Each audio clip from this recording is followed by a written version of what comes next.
1043페이지 이사야서 62장 4절에서 7절까지 말씀입니다. 우리 한 목소리 함께 봉독하겠습니다. 다시는 너를 버림받은 자라 부르지 아니하며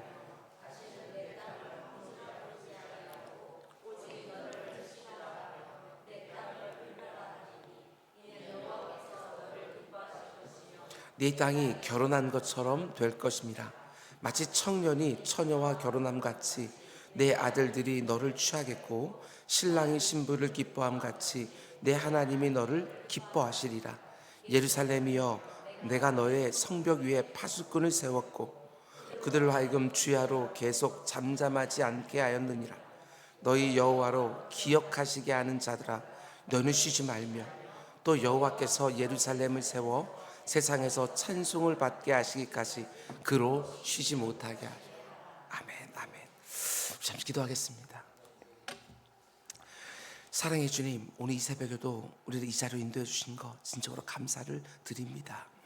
오늘 이 새벽에 우리가 부른 찬양들, 그리고 우리가 묵상한 말씀들, 하루 종일 내 입에서 그 찬송이 흥얼거리게 하시고, 그리고 오늘 내가 들은 이 말씀이 주야로 온전히 읊조리게 하여 주시사 그 안에 나와 있는 모든 말씀들이 내 안에서 체화가 되어지며 그 가운데 적용이 되어지며 그 가운데 내 삶으로 그 말씀이 응하는 것도 볼 수 있도록 주님 은혜 베풀어 주시옵소서. 오늘 이 자리에서 기도할 때인데 아버지 하나님, 기도한 모든 것들이 우리 일상 가운데 응답되는 것들 다 볼 수 있도록 주님 함께하여 주시옵소서.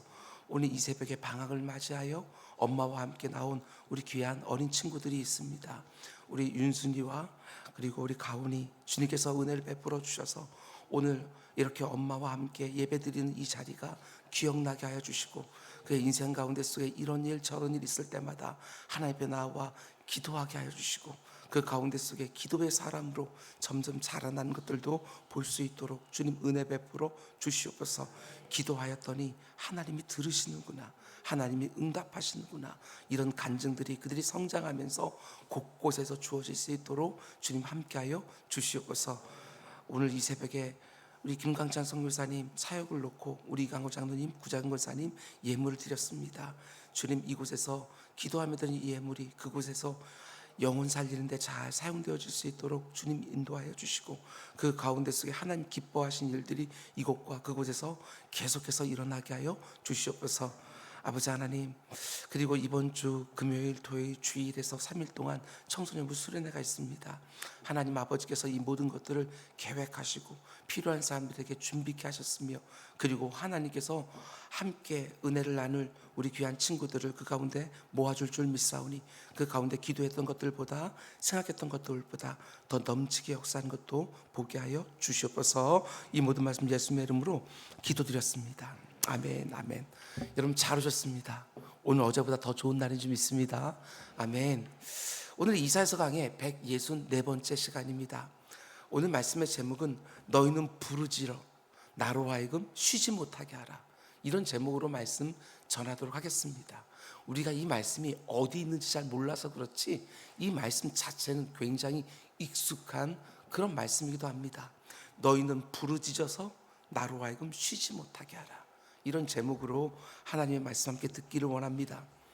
하나님이 우리의 구원을 완성해 가시는 모습을 보면서 성경학자들은 구원의 서정을 말합니다. 구원의 서정. 우리 안에 구원이 시작될 때부터 완성될 때까지 그 가운데 이루어지는 어떤 논리적인 단계들이 있는데, 복음적인 신학자들은 보통 9가지를 말합니다. 다 하나하나 들어보셨을 거예요.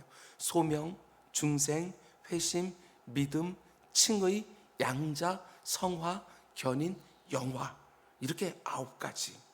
물론 시간적인 순서를 말하는 게 아니에요. 이것이 일어난 다음에 그 다음에 이거, 이거 일어난 다음에 그 다음에 이거, 이런 시간적인 순서가 아니라 우리의 구원이 완성되어 가는 과정 중에 이런 일들이 포함되어진다, 이런 의미지요. 구원의 서정입니다. 그 가운데 틀림없는 사실은 여러분과 제가 지금 성화의 과정을 지나가고 있다는 것입니다. 성화의 과정, 점점점 더 거룩해지고 예수 그리스도를 닮아가는 그 단계를 지나가고 있다. 그런데 내 자신을 보면 성화라는 말 자체가 참 부끄럽습니다. 내가 지금 정말 거룩해서 가고 있는가? 선뜻 대답이 나오지 않습니다. 여전히 죄된 욕망에 수시로 넘어지고 있고, 내 안에 있는 혈기는 순간순간 쏟아져 나오고 있고, 내 입에서 못된 말들이 어떤 상황만 딱 만들어지면 튀어나오기도 하지요. 예수 믿은 지 10년, 20년, 30년, 40년, 아니 일평생 그 이상을 뛰어넘었는데도 불구하고 여전히 엉터리처럼 보일 때가 얼마나 많은지, 그래서 부끄럽기 짝이 없습니다. 근데 하나님은 우리가 예수 그리스도를 나의 구주로 영접하는 그 순간부터 약속해 주셨지요. 네가 반드시 영화롭게 될 것이다. 존귀하게 될 것이다. 내 사랑하는 아들을 쏙 닮은 모습으로 변해가게 될 것이다. 약속해 주셨어요. 그런데 지금 내 모습을 보면 어떻습니까? 어림도 없지요. 하나님의 약속과 지금 내가 경험하는 나의 현실, 이 두 사이의 거리감이 크게 느껴질 때마다 우린 낙심합니다. 내가 예수 믿는다는 게 도대체 뭘까? 근데 하나님 뭐라고 말씀하십니까? 얘들아, 낙심하지 마라. 내가 하는 거다. 내가. 네 능력과 의지로 성화를 이루어가는 것이 아니라 내가 너를 손에 쥐고 쉬지 않고 일하고 있다. 이 세상이 너무나 영화롭고 존귀하게 변한 네 모습을 보고 너를 새 이름으로 일컫게 될 것이다. 내가 너를 아름다운 관과 왕관으로 만들어 반드시 이 세상에 한 번씩 드러내리라. 이렇게 말씀하시는 거예요. 여러분, 하나님을 믿으시기 바랍니다. 여러분과 제 자신의 실력, 여러분 그게 얼마나 초라합니까? 근데 하나님은 실력이 있으십니다. 절대로 실패하지 않으십니다. 내가 아무리 엉터리처럼 보여도 그분이 나를 자신의 아들을 쏙 빼닮은 모습으로 귀엽게 빚어내시지요. 그게 바로 하나님의 약속인 거예요. 어제 새벽에 본 2절 말씀을 보면 하나님이 자기 백성들을 아름답고 존귀하게 빚어내서 새 이름을 주실 거라고 약속해 주셨어요. 왜 새 이름을 주십니까? 지금까지 네가 살아왔던 그 모습으로 너를 규정할 수가 없어서 너에게 새 이름을 주어서 네가 얼마나 변했는지 그것을 이 세상에 드러내겠다는 것이지요. 세상 사람들이 너를 새 이름으로 부르게 될 것이다. 2절 말씀 보면 이렇게 되어 있습니다. 이방 나라들이 네 공의를 왕이 다 내 영광을 볼 것이요 너는 여호와의 입으로 정하실 새 이름으로 그들에게 일컬음을 받게 될 것이다. 근데 오늘 본문을 보면 하나님이 새롭게 붙여준 새 이름이 뭔지 구체적으로 나와요. 하나님이 새롭게 붙여준 이름이 무엇이라고 말합니까? 4절 다시는 너를 버림받은 자라 부르지 않으면, 이게 이전에 불리던 이름이에요. 버림받은 자. 다시는 네 땅을 황무지라 부르지 아니하고, 이전에 내 영혼을 보면서 황무지라고 불렀던 거예요. 그런데 새 이름을 주시지요. 오직 너를 헵시바라 하며 네 땅을 띨라라 하니니 이는 여호와께서 너를 기뻐하실 것이며 네 땅이 결혼한 것처럼 될 것이라. 이름이 참 이쁘지 않습니까? 헵시바와 띨라. 하나님이 회복된 이스라엘에게 새 이름을 붙여주시는데 먼저 헵시바입니다. 하나님의 기쁨, 이런 뜻이에요. 하나님 말씀하시는 것이지요. 너는 내 기쁨이다. 네가 어떤 상태, 어떤 상황에 있든지 너의 존재 자체가 나의 기쁨이다. 하늘 아버지가 자녀된 우리들을 보면서 우리가 방황할 때도 있고 우리가 죄 가운데 넘어질 때도 있지만 너의 존재 자체가 기쁨이다. 이렇게 말씀하는 거예요. 정말 그렇습니다. 하나님의 눈에는 믿어지진 않지만 여러분과 제가 헵시바예요. 하나님의 기쁨. 구약 성경에서 이름이라는 것은 그 존재 자체를 규정합니다. 이름이 그 사람이에요. 그러니까 하나님의 눈에 성도된 여러분과 제가 어떻게 보인다는 것이지요. 여러분과 제가 지금 어떤 상태에 있든지 제대로 살고 있든지 그렇지 못하든지 전혀 상관없이 그 존재 자체가 이미 하나님의 기쁨이에요. 근데 우리는 늘 어떻게 생각하느냐? 내가 예쁜 짓을 해야만 하나님 나를 기뻐하시는 것처럼 생각을 해요. 뭔가 예쁜 짓을 많이 한 다음에 하나님 제가 이렇게 예쁜 짓 많이 했습니다. 저를 기뻐해 주십시오. 우리 이렇게 하고 싶어 해요. 물론 그때도 참 예쁘지요. 예쁜 짓 많이 하면 예쁘게 보여요. 그러나 내가 비록 하나님을 근심케 할 때에도 내 존재 자체가 하나님의 기쁨이라는 거, 그거 놓치지 말라는 거예요. 우리 사랑하는 자녀들이 아무리 이런 짓 저런 짓 부모의 마음을 아프게 한다 할지라도 그때그때 화가 나기도 하고 그때그때 못마땅하기도 하지만 그 존재 자체는 나의 기쁨이에요. 아버지 하나님의 마음도 마찬가지예요. 우리를 바라볼 때에 내가 비록 하나님을 근심케 할 때에도 내 존재 자체가 하나님의 기쁨이라는 거 믿지 마시기 바랍니다. 그리 악한 사단 마귀가 아무개야 네가 그렇게 사는데 하나님 너를 어떻게 기뻐하시겠냐, 어떻게 네 기도에 응답해 주시겠냐, 이렇게 내 신앙 양심을 고소할 때 우리는 흔들리지 않게 되어져 있어요. 내 존재 자체가 하나님의 기쁨이라는 것을 알아야 담대하게 은혜의 보좌로 또 나아가서 또 회개할 수 있는 것이고 또 새롭게 하시는 은혜를 우리는 경험할 수 있게 되어지는 것이지요. 하나님 여러분과 저를 내가 생각할 때는 가당치도 않지만 헵시바 나의 기쁨이다 이렇게 말씀하신다는 거 잊지 마시기 바랍니다. 그런가 하면 또 하나의 새 이름이 나오는데 그것은 뷸라입니다. 결혼한 여자 이런 뜻이에요. 제가 이 말씀을 묵상하면서 단지 결혼한 여자 이렇게 문자의 의미 이 정도가 아니라 저는 이렇게 말하고 싶어요. 나의 사랑을 받는 자야. 앞에 나오는 헵시바가 기쁨이라고 말한다면 여기에 말하는 뷸라는 나의 사랑을 받는 자야. 이런 의미로 전 들렸어요. 그러면서 이렇게 말합니다. 네 땅과 결혼한 것처럼 되리라. 문맥으로 보면 더 이상 너의 인생이 황무지처럼 되지 않을 것이다. 이런 의미예요. 마치 땅과 결혼한 여자처럼 땅의 비옥함과 풍성함과 완벽한 결합을 이룬 상태, 그걸 말하는 것이지요. 땅과 결혼을 했으니 그 땅이 얼마나 좋은 것들을 다 허락해 주시겠어요. 여러분, 회복된 이스라엘 향하여 이 세상이 이런 이름으로 부르게 될 거라고 하나님 약속해 주십니다. 2절을 다시 보면 버림받은 자라는 이름에서 헵시바, 하나님의 기쁨이 되는 자로, 그리고 황무지라는 이름에서 뷸라, 땅의 비옥함과 풍성함이 듬뿍 받은 자로 사람들이 하나님의 백성들을 부르게 될 것이고, 하나님은 반드시 그렇게 쉬지 않고 일하실 거라고 약속해 주시는 거예요. 아직 그런 상태는 아닙니다. 그러나 하나님이 약속해 주셨으니까 반드시 그렇게 될 거예요.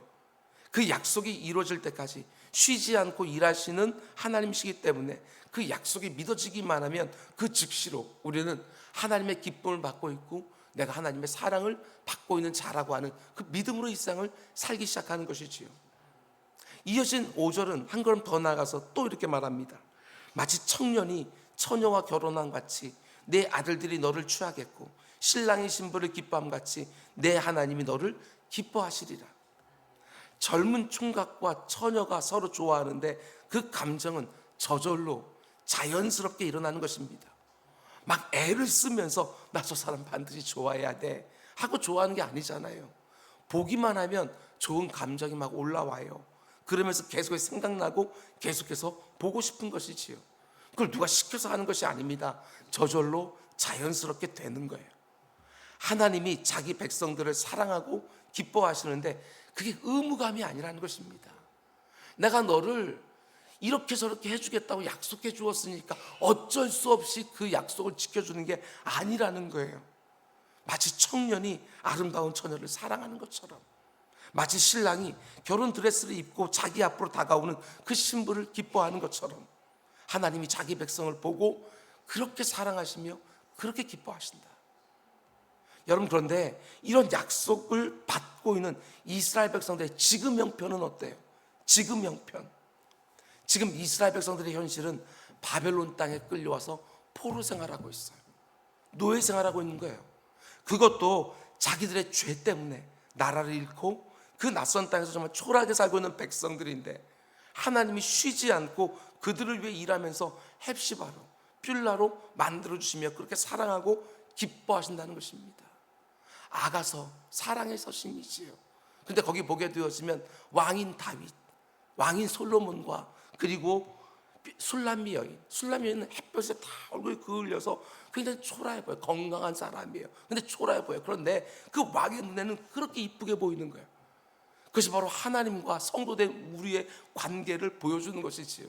도무지 사랑할 구석이라고는 하나도 보이지 않는데 그 가운데 사랑하기로 작정하시고 그 가운데 의무감이 아니라 볼 때마다 그렇게 기뻐하시고 볼 때마다 사랑하시고, 우리가 엉터리같이 살 때에는 그것이 모든 사랑과 기쁨에 나오는 그 안타까움으로 아파하시면서 때로는 회초리도 드시고, 이렇게 성경은 하나님과 우리의 관계를 비유해주고 있는 거예요.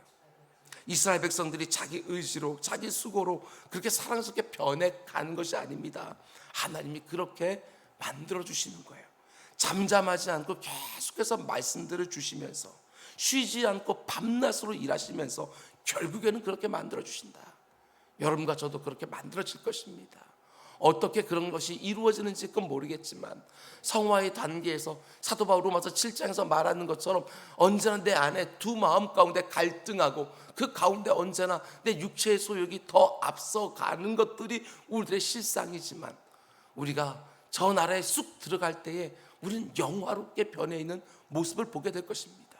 하나님 그 일에 절대로 실패하지 않으시고 모든 것을 사용해서 그렇게 만들어 주실 것입니다. 그 하나님을 믿으시기 바랍니다. 근데 오늘 본문의 후반부를 보면 참 은혜가 되는 말씀이 나오지요. 오늘 설교 시작 부분에서 제가 말씀드린 것처럼 하나님의 약속과 그리고 우리의 현실 사이에 큰 괴리감이 있다. 우리를 영화롭고 존귀하게 빚어주시겠다는 하나님의 약속과 늘 죄에 넘어지기를 반복하는 우리 현실 사이에 너무나 큰 거리감이 있다. 근데 하나님은 이 거리감의 문제를 어떻게 해결해 주십니까? 우리가 하나는 먼저 앞에서 봤어요. 하나님이 어떤 분인지를 한번 생각해 보시라. 특별히 하나님의 신실하신 성품을 생각해 보라. 그 약속 반드시 이루신다.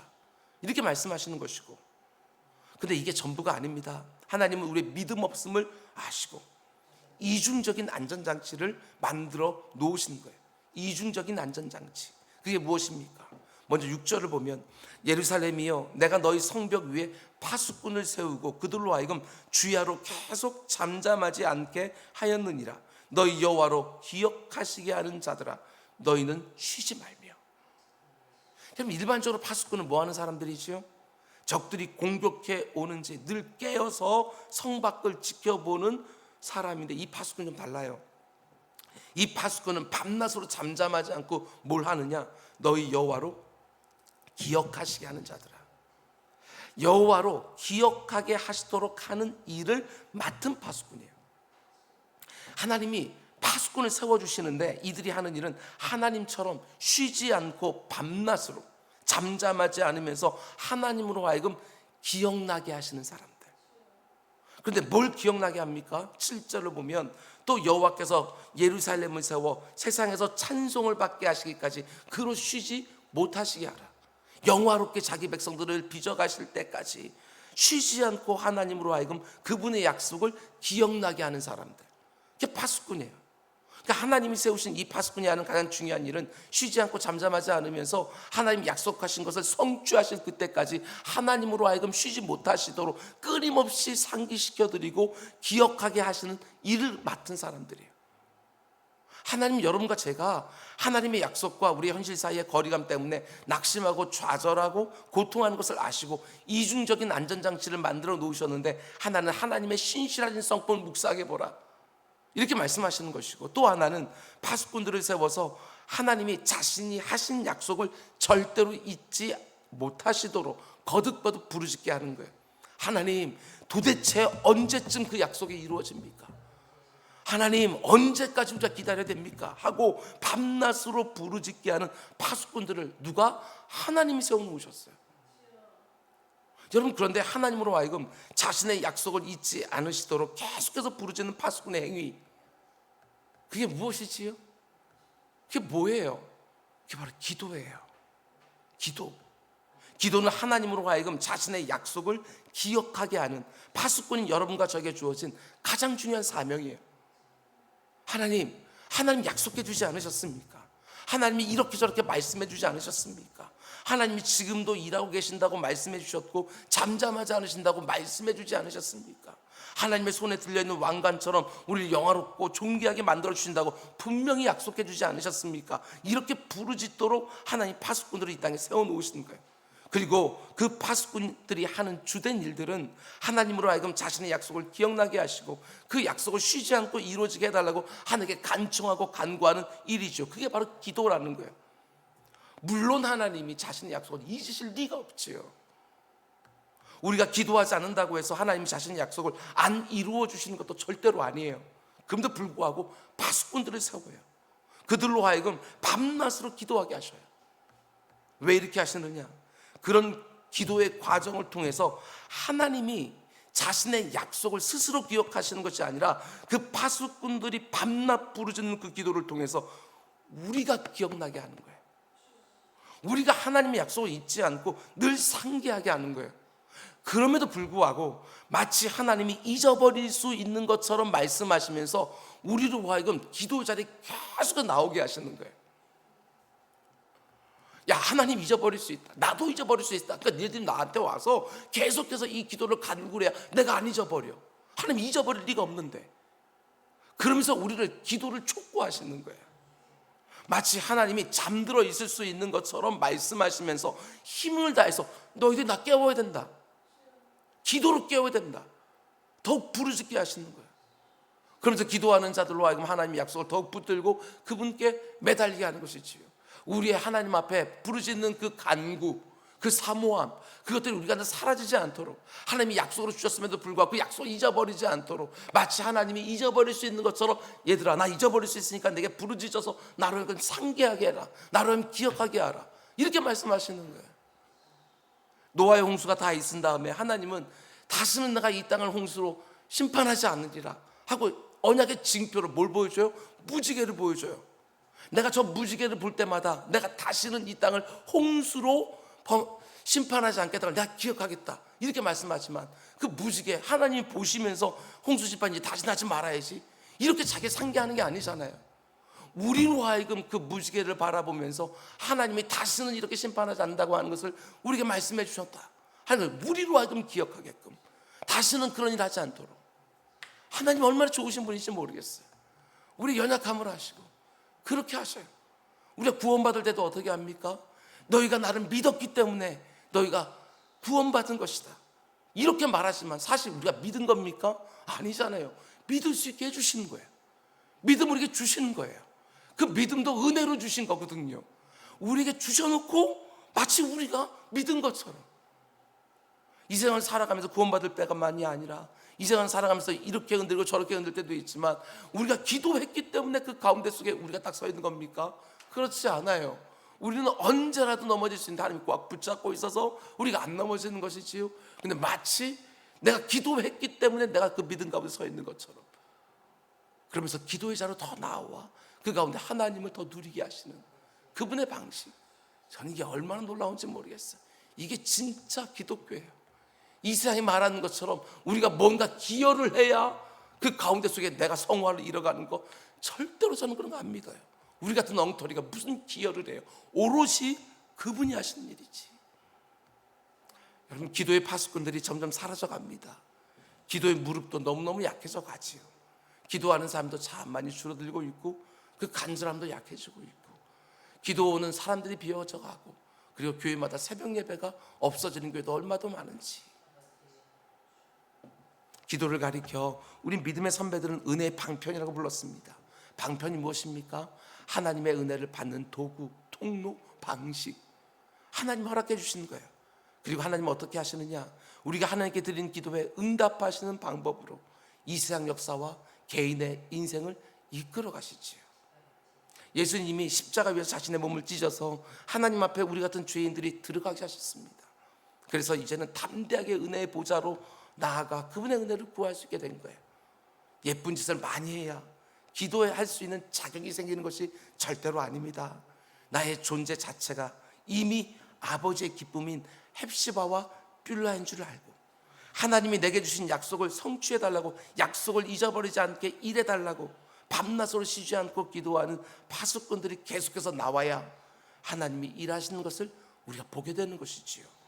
지금 이 자리에 있는 여러분과 제가 하나님이 이 땅에 세워놓으신 기도의 파수꾼인 줄 알고 하나님 지금입니다. 일해 주시고 역사해 주십시오.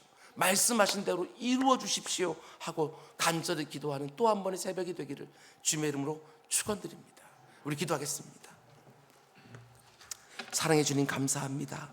오늘 우리에게 선포된 이 말씀들 나에게 주시는 말씀으로 다 받을 수 있게 해 주시고 이 말씀이 오늘 우리들에게 묵상되게 하시며 이 말씀 가운데 담겨진 아버지의 마음이 지금 이 설교 시간에 들은 아버지의 그 내용보다도 더 풍성하게 내 삶 가운데 구체적으로 적용되게 하시고 그 가운데 속에 하나님의 놀라운 응답의 역사 내 삶 가운데 그리고 내 주변 가운데 이루어지는 것들을 보게 하여 주시옵소서. 이 모든 말씀 예수님의 이름으로 기도드렸습니다. 아멘. 너희